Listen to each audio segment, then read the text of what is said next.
Welcome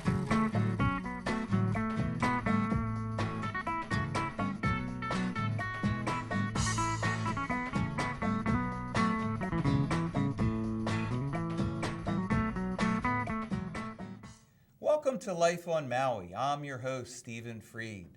I'm very happy to be here today. This is my first show since I've moved back from Thailand. After 6 months in Thailand in the studio, it feels like home being here. It feels like home being on Maui. I am just one very happy guy, and today's a special day. It's the Jewish New Year. It's Rosh Hashanah, so Happy New Year. And today we have a very special guest for this special day. His name is Bernard Fong, and he has written a book called A Harem Boy's Saga. He had an amazing life, part of which is that he spent his teenage years, the better part of his teenage years, living in a harem in the United Arab Emirates. And along with many other things, we're going to tell that story. He's a famous fashion designer, as well as an artist. I mean, many things. This is an amazing Renaissance man. So, on that note, welcome to the show, Bernard. Thank you for having me, Steve. Oh, my pleasure. Thank you. Yeah, I'm very happy to have you. And we've been talking about this for a while, and here you are. I'm glad to be here. Yeah, thank you. This is a very sexy book. Why do you feel, you love to talk about sex? Not that I love to talk about sex.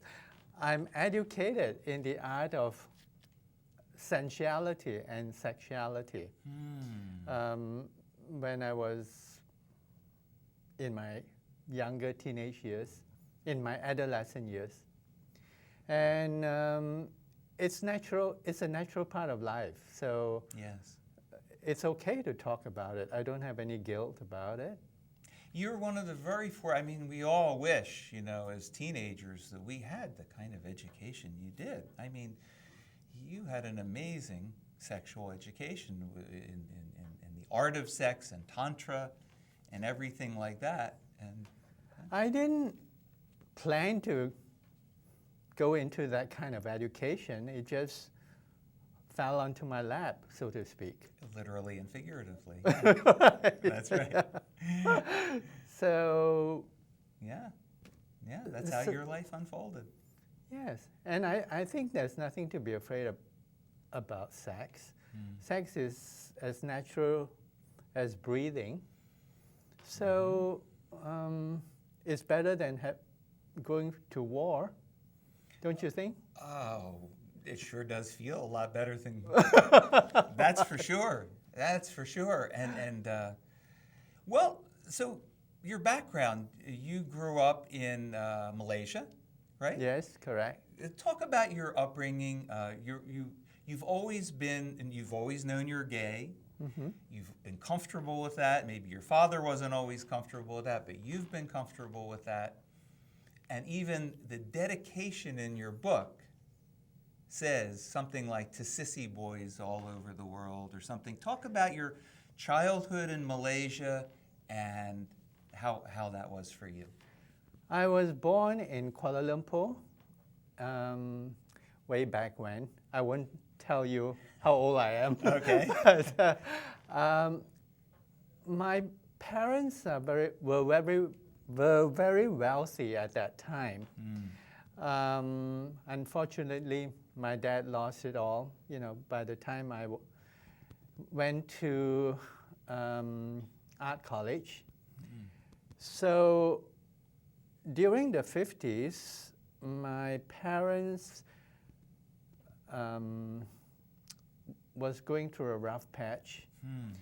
My mother wanted to get a divorce, but back then, most women wouldn't consider having a divorce unless it's so bad, the situation, that they can't handle. And this is a lot because your father was having affairs. Yes. And he was still giving the family money, but he wasn't there a lot. He was out having affairs. And of course, money speaks Yes. tons. Yes. And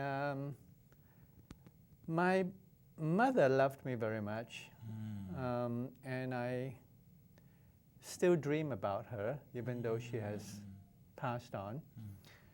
My dad, on the other hand, was quite a different story. Maybe because he was very stressed in his work. He was an entrepreneur, and he had his hands full in different things. He was in property. He was dealing, in properties. He had a nightclub. He had a snack bar. He basically was an entrepreneur. Yeah. So that's how he made his money. Yeah. It was a wealthy, in some ways, a very wealthy, glamorous life, even as a young man. It was a pretty wealthy, glamorous life. Well, Malaysia used to be a British colony. So during his time, he met a lot of expatriate who were stationed in Malaysia. And of course, the nightclub assisted him to generate the income that he wanted, because he was like the talk of the town nightclub. Right. And I'm grateful to him for giving me the opportunity to do costumes and choreograph stage shows for him for the nightclub. This is a big thing. So even as a young man, and having to be a little protective of the fact that you were gay, you got to, with his nightclub, do fashion shows and everything. And he I think there was one point when you saw that he was proud of you. Yes, he was, but he never said it. I suppose men of that generation, especially Asian men of that generation, they tend to be very tight-lipped about their feelings. So, I think still. I think they still do. Yeah, because I'm just coming back from Thailand. I noticed that. Yeah, they're very reserved. Very reserved people. Yeah. But in his heart, I think he appreciated,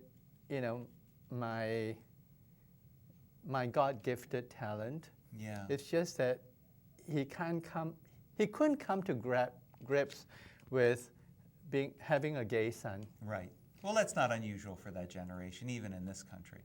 But my mother was a totally different person. Well, of course. She was the complete opposite of him. Yeah, very accepting. Very accepting. Yeah. I suppose because she wanted a girl, she already had 2 boys, and both my brothers also went to school in England, and she desperately wanted a girl. So when I arrived, I became, inverted commas, the baby girl of the family. Yeah, and it fit you. I had no problem with it. In some ways, it really fit you. Because when she went on the Queen Mary for 6 months to tour the world. And this is a big deal. The Queen Mary was like the premier cruise ship of that time, and she lived on it for 6 months. Yes. And so every city she arrived at, she bought girls' clothes, little baby girls' clothes, and she shopped for dolls in every single town and city she went to. And so when I arrived, I had a bedroom full of dolls. And I wore baby girls' clothes until I was 4 years old. But it didn't bother me, because when you're that young, you can't really differentiate between boys' clothes and girls' clothes anyway. No. And it's nice to have admirers who come to the pram and kind of, ogle at you and say how wonderful you look, and it just feels good. Yeah, so you got to, even as a young person, you got to express that part of yourself. But then a big shift happened. The big shift happened is when you were 13, you went to this English boarding school. Yes. At this English boarding school, they kept their eye on you and they groomed you for a secret society that you're in this book calling E.R.O.S, which isn't probably the real name. It's a secret society. And they groomed you to be a harem boy. So they saw qualities in you. What qualities did they see in you in this school that had them think he's gonna be good at this? The school was a very exclusive school. There were about probably maximum 200 students 200 per year they accepted. For those who know about British boarding schools, they're usually, like in the Harry Potter books, they're split into different houses. And each house specializes in different activities which are, how should I put it, which the students are accepted into. For example, I was in the house where all the artistic students who were good in art, in design, and performing arts, were accepted. And then there was another house which all the sportsmen were accepted. I see. And then there would be another house where all the literary brains, the nerds, were accepted. Okay. I see. So each house has its own different specialty group. And I was lucky enough to be out of the 50 that they accepted each year into the house which I call Tolkien Brotherhood. Tolkien Brotherhood. Like the Hobbit, Tolkien Yes. Brotherhood. But that's not the real name Right. of the Right, house. right. So just to remind you, I had changed the names of the places, the people, Yeah. so that I don't get into trouble. Yes, because it is a secret society. Right. I mean, this is highlighted. So just one thing I think is really important to say at this point is that you were in no way coerced into this. This No. was 100% voluntary. This has nothing to do with sexual slavery. This is something that you embraced fully. Yes. And you loved the education that you got. And let me just ask you something, because there are a couple people who have asked me this. They said to me, how could you know at 13 years old? How could you know that this was going to be okay for you at 13 years old? I think everybody is born with an intuition. And if you follow your intuition and your heart's calling, you know what is right and what is not. And I've always been very much in tune with my inner voice. And I feel things which probably, because some people say people born in the year of the snake are very wise and very intuitive. Then we're two very wise guys. Yeah.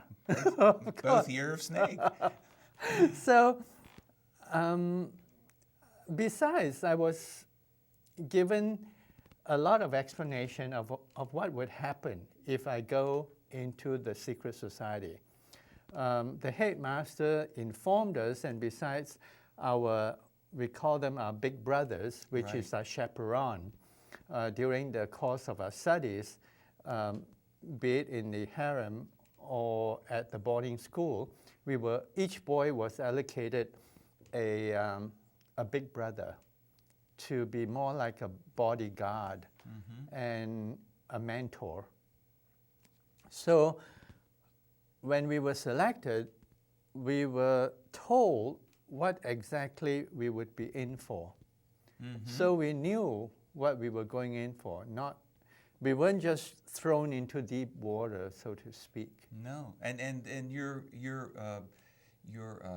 big brother really took care of you, always had your back. Yeah.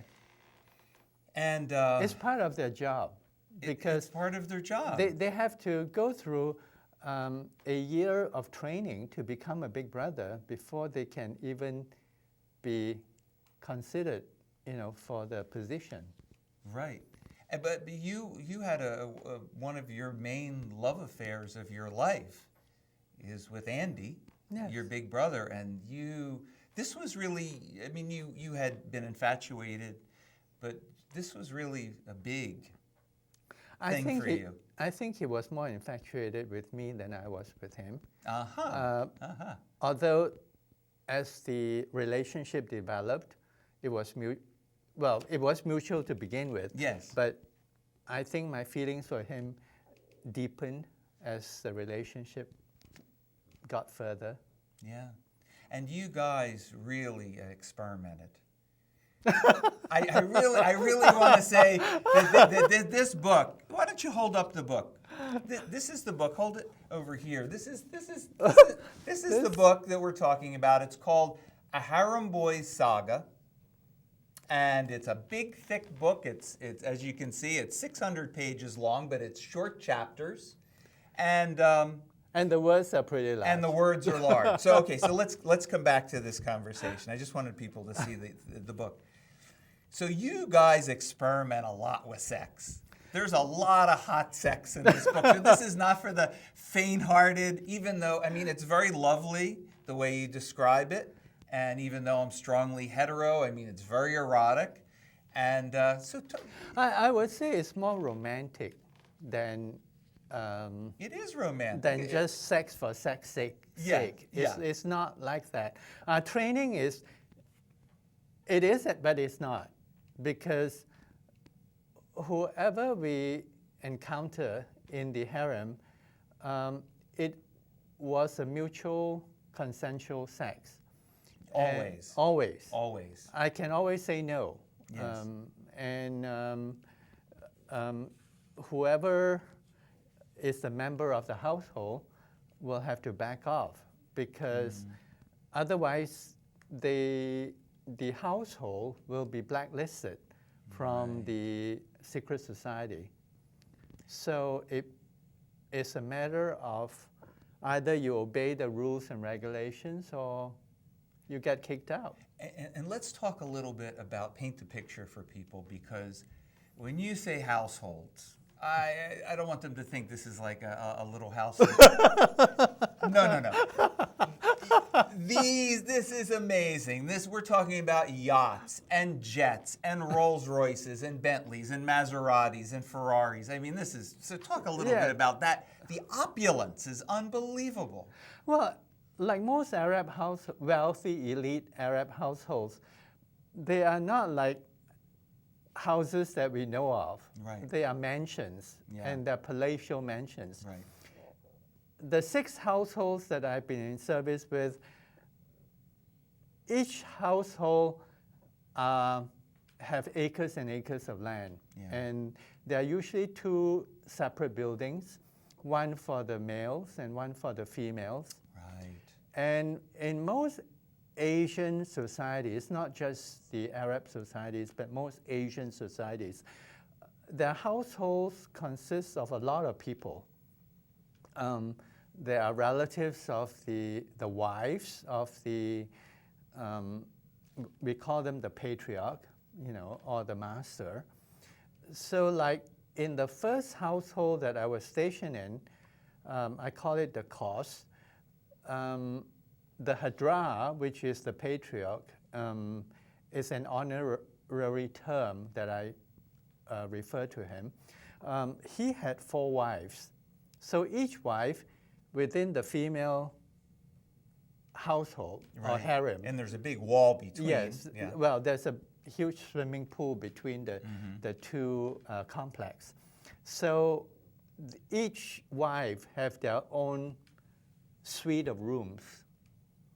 So, and the daughters and their cousins and their ladies in waiting live under that building, in that building. Whereas the men lives in a separate building just across from the swimming pool. And then just to highlight maybe what's obvious is that this is the women are wearing burqas for the most part. For the most part, except for maybe the daughters. Yes, the more Western educated women, they wear a hijab, which is a headscarf. But everything else is covered up. Right. But when they are abroad, it's a very different story. Right. Like the daughters are educated in Italy and in Switzerland. They wear Western clothes. You know, they might have a headscarf on once in a while, but they dress like everybody else. You know, in the Western world. Yeah, and they over there started to really appreciate your fashion sense. You actually, for this man's yacht, you had an idea of how to make it better. You were having fashion shows, and you know. Well, not so much on the yacht, but not on the yacht, but they're two separate things: designing the yacht and then later. Yes. Yeah. Well, I've always had this knack or gift as a designer. I knew when I was 6 years old I was going to be a fashion designer. Really? I just knew. Don't ask me how I know, but I just do. And when I was 9, I was already designing clothes and costumes for my father's nightclub. As I was saying earlier, you know, I was recruited by him to choreograph the shows that he had. You know, the girly shows, I call them. Yeah. Yeah, that he had in the nightclub to attract, you know, customers. So were the girly shows sexy? Not really sexy, but they were more like shows that was from the popular movies, like Roger and Hammerstein, Flower Drum Song. They would pick one song out and do a little dance number to that. And so I was recruited to do that when I was 9 years old. Amazing. Because I'm a very detail-oriented person. So my father knew that. And that's why it was quite a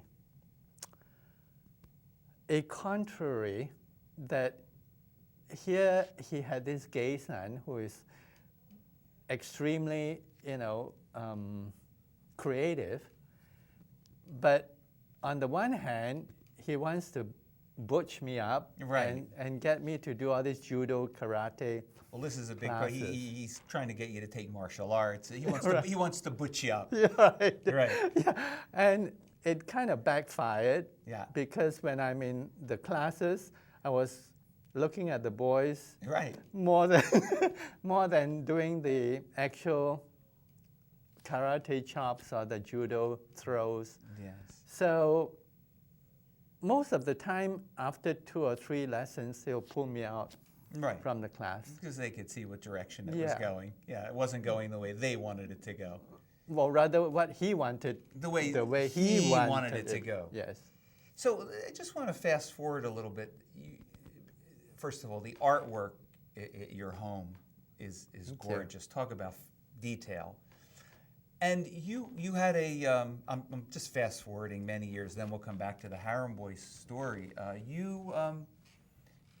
You're a fashion designer currently. And where do people how do people buy your things? I used to work for, I did a lot of stuff over my 40-odd years in the fashion industry. When I first started, I designed wedding clothes for a big department store in England called Liberty's. I worked for them for 4 years, full-time, as their in-house bridal wear designer. Now, that part of my life would be in the 5th book that I'm writing. Right. He's already got he's holding one book. He's got the second book. But yeah. Yeah, so it's too long to explain. Yeah. Okay. I just wanted to mention that you are doing fashion. I've And you had a store in Honolulu, right? Oh yeah, I used to have a store in Honolulu. I used to have a store in Hong Kong. Called Bernard Foong? Yes, called Bernard Fong. Yeah. And I had taught in different universities in Hong Kong, in Minneapolis, in Wisconsin, and Singapore. You know, I had a very full life. So anything that is concerned with fashion, I probably had done it, except merchandising, because I don't like doing merchandising. I understand. Yeah. So let's go back to let's go back to sex. Let's go back to sex. So you were at the Oasis Barigi School in the Arab Emirates, and it literally was an oasis. Yes, in the middle of the desert. Yes. And you went to school and you learned about sensuality, sexuality, tantra. You were very interested in adult sex. Let's talk about sex. Right. Well, how I got to the Barigi is when I was recruited when I agreed to go into the secret society. They kind of flew me to the Barigi school, which was a more exclusive boarding school than the one in England. There were only 50 students per year at this special school. It was actually a converted fort, and it has very beautiful Moorish architecture, I remember. And they were students from all over the world, and these are the handpicked students to go into the harems. So, and they picked you by the fact that you were open. Yes. They looked at you, they assessed you, they saw you were open, you were experimental. They assessed and you have to have a love for life, you know. You can't be just sitting there twiddling your thumbs, you know, you won't get selected. You have to be inquisitive. You have to, besides looking wonderful, you know, looks-wise. He was he still is, but boy, he was buff back then. Woo! Well, the criteria for selection into this E.R.O.S, which is not his real name, right, are pretty strict because we were put into a series of tests which the student doesn't know anything about. It was all organized by the big brothers and probably by the staff, some of the staff, not all the staff are acquainted with this secret society or know about it. But for those that have been in the program, on the surface, it was a student exchange program.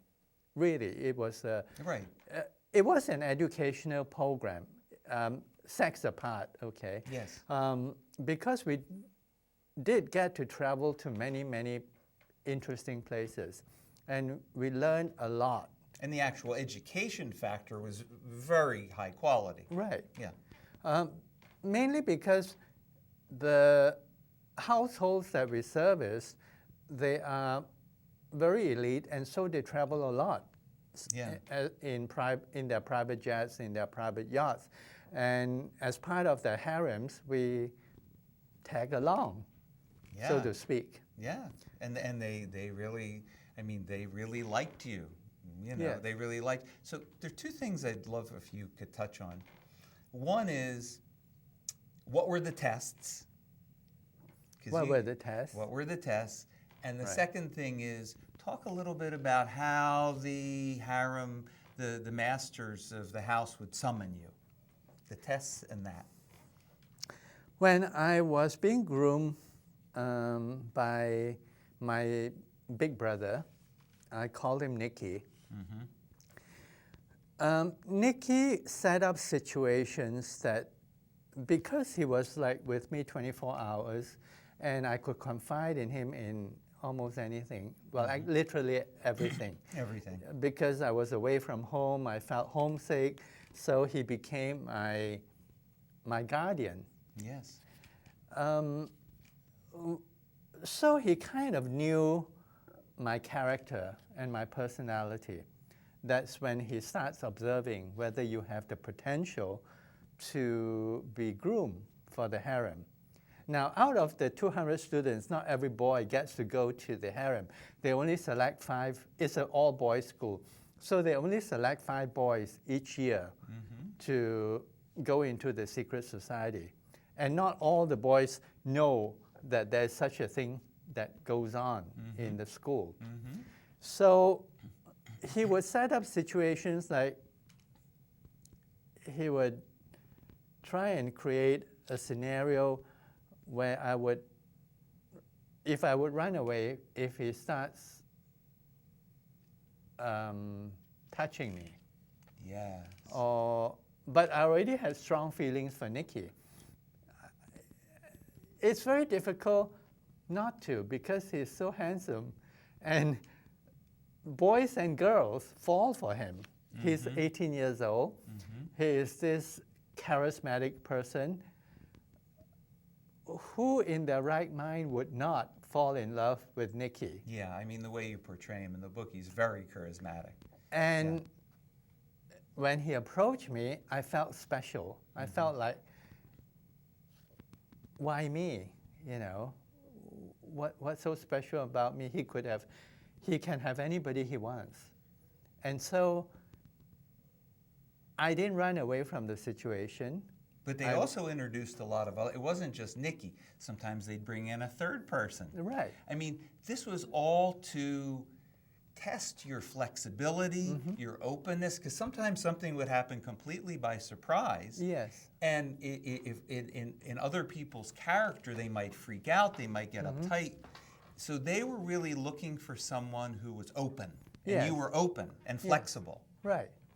And I didn't run away. Right. So, and I was inquisitive, because at that age, I suppose most adolescents in that age, I can only speak for myself, are inquisitive about everything around you. You know, I want to know everything, and I want to experience everything.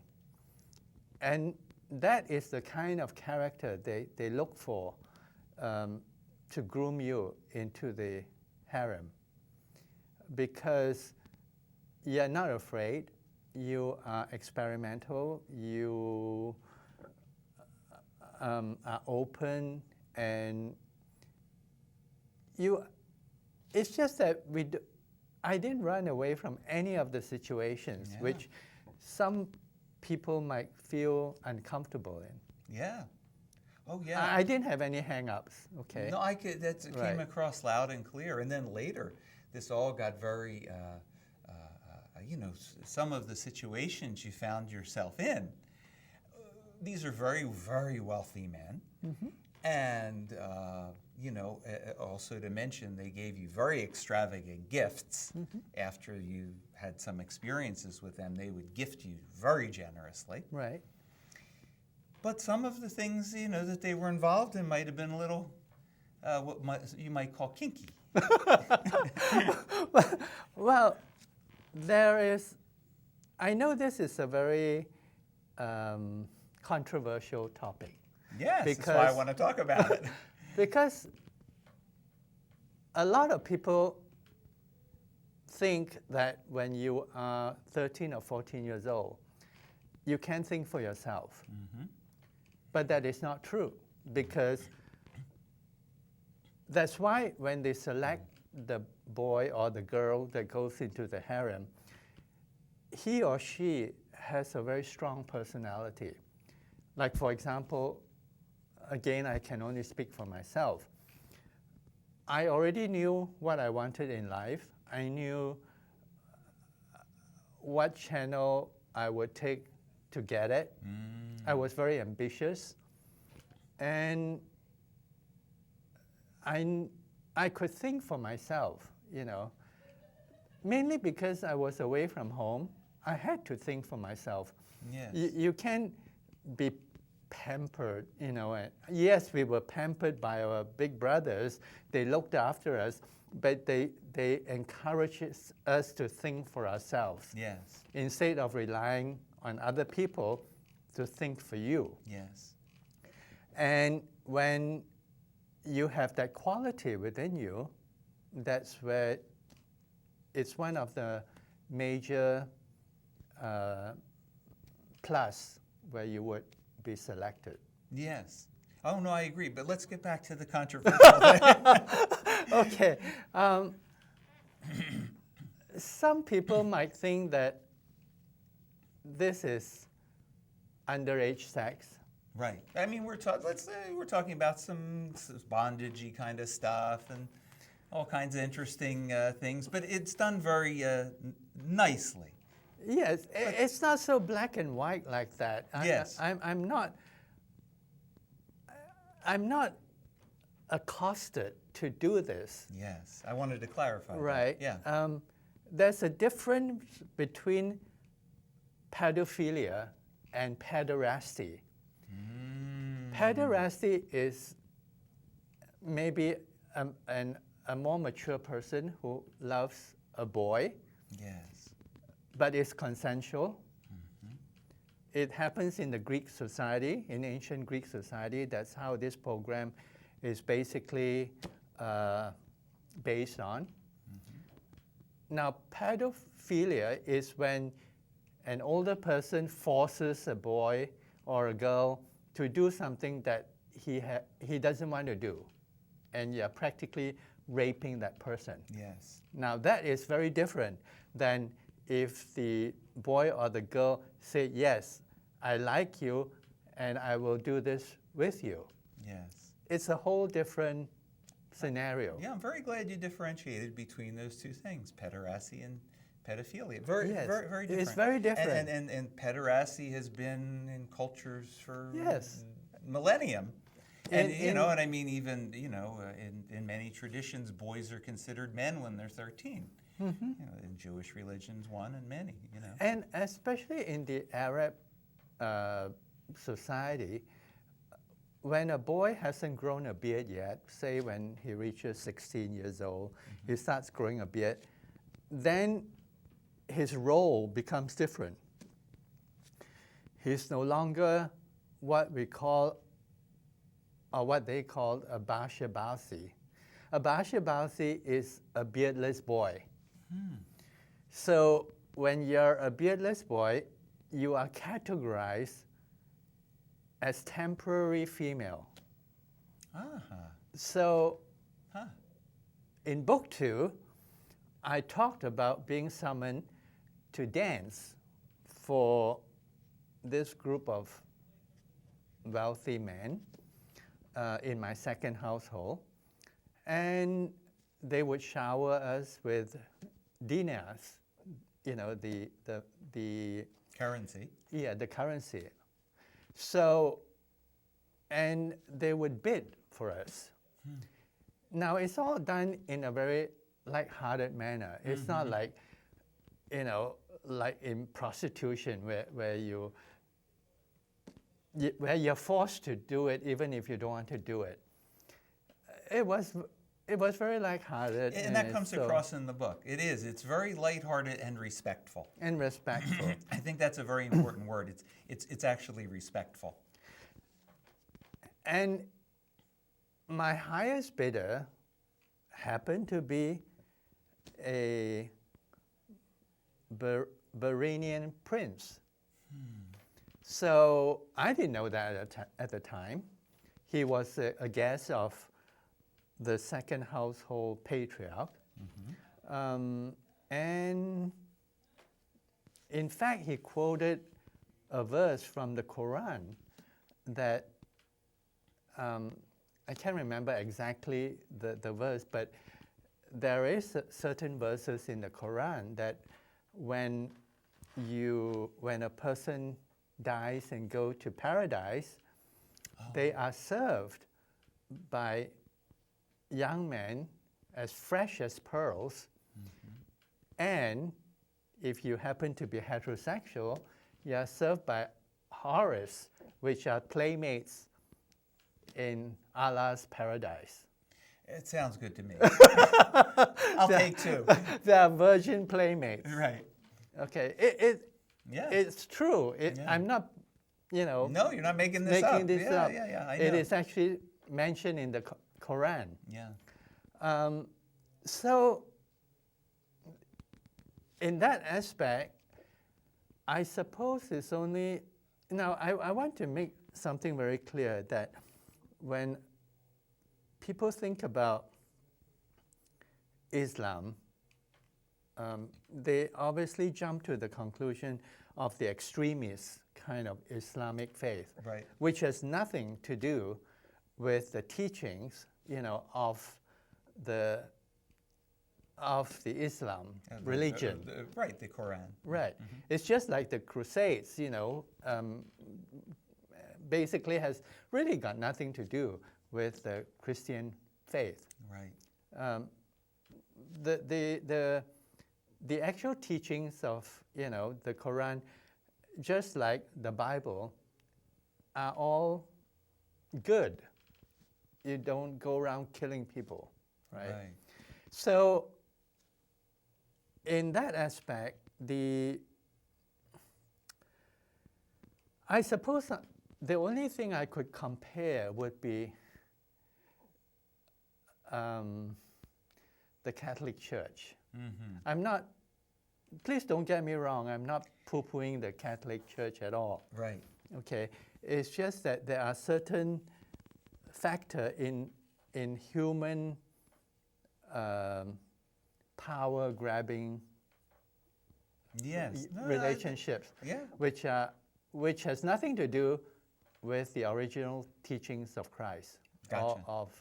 of Muhammad. Mm-hmm. So that is something one needs to Have a clear have a clear delineation between exactly. that. But speaking about the Vatican and speaking about the Catholic Church, all right, let's make this great segue right here that there was an opportunity for you to travel, and you did a lot of traveling. You went to Rome, you went to Italy, you went to France, but there was a photographer with a specific vision to do sacred sex in sacred places. And you did a whole series of, you personally were involved in these beautiful, erotic, but artful sacred sex in sacred places. And one of the places that it was shot was at the Vatican. And I just want to ask you now, and you talk about some of the other sacred places, but how did you get to shoot sex at the Vatican? That's amazing. Money speaks a lot. Uh-huh. Well, I call him Aziz, okay, in the book. Aziz was the brother of the patriarch of the second household that I was in service. And Aziz happens to be a very, was a professional photographer. And when I was in Italy, Andy and I met another very prolific photographer, which I call Mario. Mario used to do a lot of shoots for Italian Vogue. And so he was really a fashion photographer, but he loves to photograph nudes. Yes. So Boys and girls? boys and girls. Boys and girls. Yeah. He himself was a bisexual. Uh-huh. Unfortunately, he met an untimely death. He died in an air crash.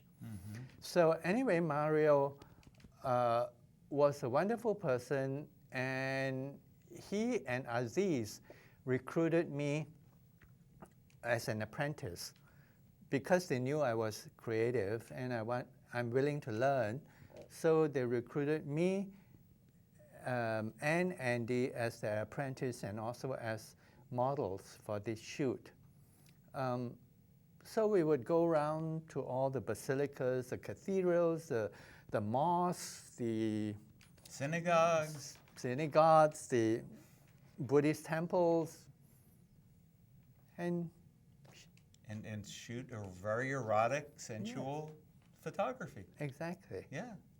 And like I was saying earlier, with enough money donated to these places, you can practically get away with a lot of stuff. Obviously, if you're having sex at the Vatican, that underlines that point. Underlines that point. Well, mainly because Mario's family, Mario is Italian. So Mario's family are very staunch Catholic by name, okay? Yes. Like most Italians. So his family and him donated a big chunk of money to the Vatican. And in exchange, they request to do this photo shoot. Of course, behind closed doors. You can't do it while the Vatican is open for Right. service. You're not doing it in the Sistine Right. Chapel while they're doing a Yeah, tour. but we did Right. do it in the Sixtine Chapel, You but not Wow. in front of the crowd Wow. when it's closed in the middle of the night or morning. Amazing. So you did this in the Sistine Chapel. Yeah, and we also had a shoot at the Borgias apartments. I'm sure for those who watch the Borgias on television, they are one of the early popes, which is termed as mafia-based. The Catholic Church has a very sordid history, Yes. if you really look deep into it. Yes. Like life itself, there is always the negative and the positive. You can't help it. It's life. Otherwise, it's not human. Okay. Yeah. So you can't have the good angels without the fallen angels. So it's just the same with the temples or with the mosque. Yeah. It's just part of the story But of life. It's just part of the story of life. Story of life. So this is all really to tempt you.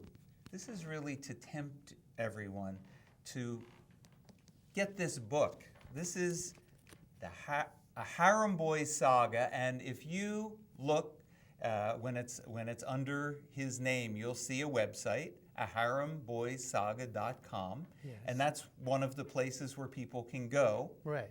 to order your book. And I wrote it as a memoir by Young. Oh yeah, Now, by Young, yeah. Because nobody really knows me during my boarding school days Yes. as Bernard. Yes. They know me as Young. So Yes. that's why I'm writing under the pen name of Young. Gotcha. And so that's where people is there. I've noticed it's won a Pinnacle Book Award, Yes. which is very nice that they Yes. got an award. And is there anywhere currently on the island of Maui that people can get a copy? Or They can go. Will there be a place to get it? I hope so. I'm doing a book launch at the Maui Sunseeker on November the 1st. And I'm hoping that a bookshop in next to Long's in Kihei, Right, in Kihei. the I know Awakenings. I know which one Yeah. you mean. Judy Judy Levy owns it. Yeah. Uh-huh. I hope she will carry my book. Yes. We had talked about it, so until she has some time to meet with me, Wonderful. then we will continue the discussion. Wonderful. Otherwise, you can get the book through the website at Amazon.com. At Amazon.com? Yes, and a couple of other e-book sites as well. Okay. But if you want to get the print book, it would be on Amazon.com. Perfect. Well, this has been really a lot of fun talking to you. Thank you. Lot of fun talking to you, and I encourage everyone to follow up, go to the website, get a copy of the book. It's a really fun read, and it's fun. It's exotic foreign places, stories you've never heard, and it's very sexy. You keep repeating that. Hey, it's the truth. Provocative. I like to use the word provocative. Okay, it's provocative. And erotic. It's a provocative and erotic. So, thank you very much for coming on the show, Bernard. Thank you very much. It's really been a pleasure. Thank you. My pleasure talking to you. Yes. Yeah. So, that's it for this episode of Life on Maui. This has been a real pleasure. I'm just so happy being back in the studio, back on Maui. It's home, like they say, Maui no Ka'oi, and it's really the truth. It's really the truth. I had a very exotic 6 months in Thailand, and wonderful girlfriend, wonderful experience there, and it's really good to be home on Maui. So stay tuned for more great episodes of Life on Maui, and until next time, aloha.